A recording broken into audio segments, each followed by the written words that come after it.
Nung bata ako, nag-cringe ako sa idea na mag-vlog. Yung video mo sa sarili mo, tapos kakausapin mo yung camera, mag-share ka ng kwento. Pero ngayon, gusto kong baguhin yung pananaw na yun.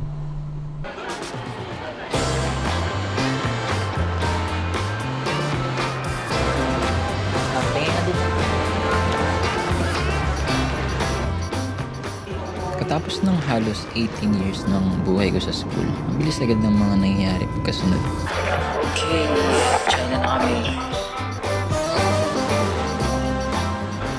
See you too. See you tomorrow. See you tomorrow. So, nandito tayo ngayon sa ground floor ng hotel namin.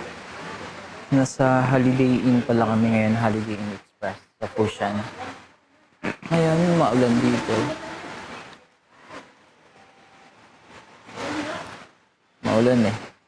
Nantay pa namin yung dalawa namin kasama. May pupuntahan daw kami na hindi ko sure kung saan. Ngayon, napapahupa lang kami ng ulan. And yun lang. Konting context, after graduating architecture last year 2024, nabigyan ako ng opportunity na makapagtrabaho sa Thailand.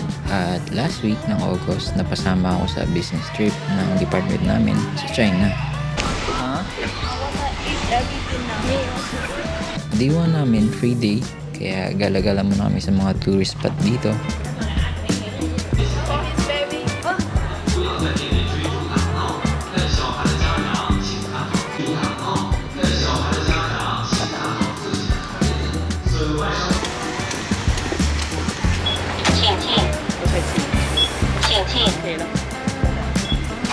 Here, you are here.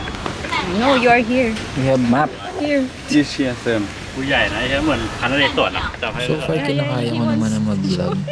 Medyo nawawala na yung pagka-cringe habang tumatagal. Hindi ko alam, baka babalik din ko agad kapag pinanood ko na ulit habang ine-edit ko to. Malay natin. Yung ini-expect kong tourist dito, mga galing ibang bansa eh. Pero nung na-realize ko, yung mga tourist nila dito, halos lahat mga Chinese citizens lang din.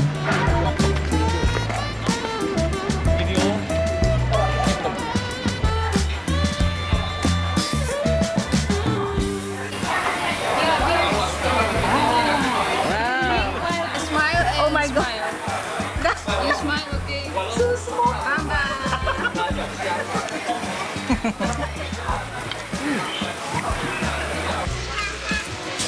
Naman, hindi naman totoo. Is this real?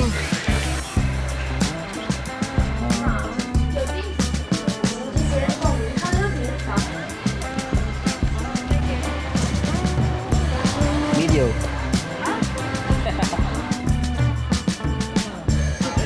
I don't know how to do it.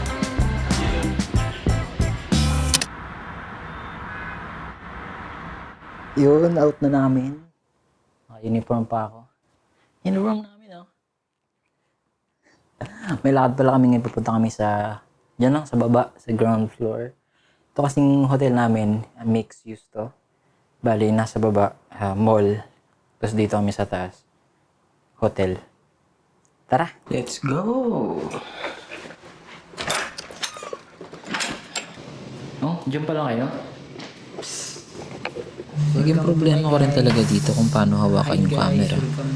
Medyo nanginginig kasi yung footage kaya hindi ko sure kung magiging okay ito.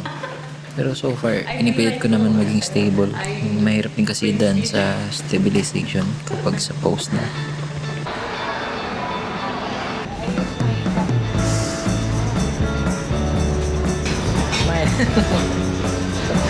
Sasama ko to.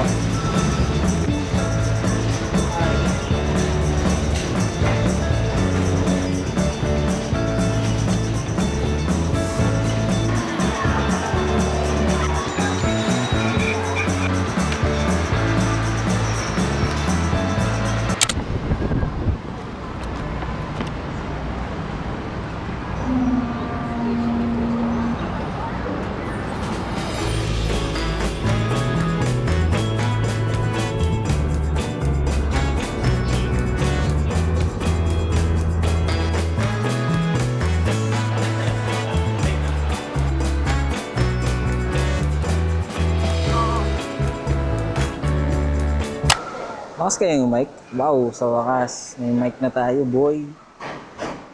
Mas nakatipid tayo dito. Medyo mahal kasi sa Thailand eh. Mas mura sila ng 700 baht. Why? Vlogger na ba tayo? Ito na, may mic na tayo, boy. Rinig na tayo. Ni Manong. Sabi, pwede pala to. Okay, bike lang sila.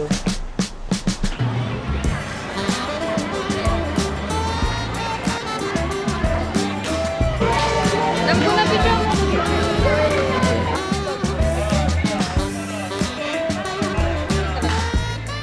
Ako po kami ngayon dito. Feeling ko isa to sa pinakamagandang napuntahan namin sa Fushan.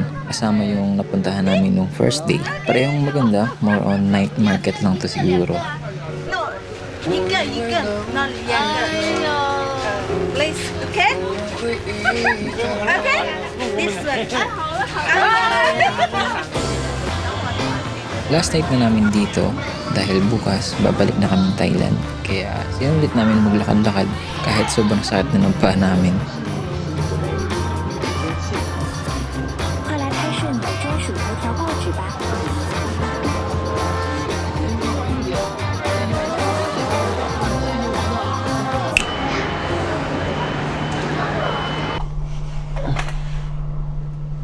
Hindi ko ini-expect na makakaabot ako dito after ko graduate ng college. Kapag may mga ganong pagkakataon talaga, sinusulit ko talaga. It was a surreal experience para sa akin, lahat ng mga nangyayari. At naniniwala ako na nagsisimula pa lang tayo. Kaya habang nandito pa ako sa mga biyahe na tatamasok ngayon, always being grateful sa lahat, maliit man o malaki. Ginawa ko tong video na to para maging reminder sa sarili ko na lahat ng pinaghirapan ko may pupuntahan. Kahit pa paano. Sana matuloy-tuloy ko pa tong yung pagbablog. Bumili pa talaga tayo ng camera para lang dito. Marami akong tutunan sa travel vlog na yun. Mistakes na napansin ko sa post-production na rin. And marami akong pagkukulan doon. Ganun talaga. Natututo tayo. Unti-unti. Pero ngayon, bye muna. Pahinga ka muna. Kita-kits na lang next time. Yan lang. Peace! Hello! Guys! Bakit ang buko? Bakit ang buko? Talaga.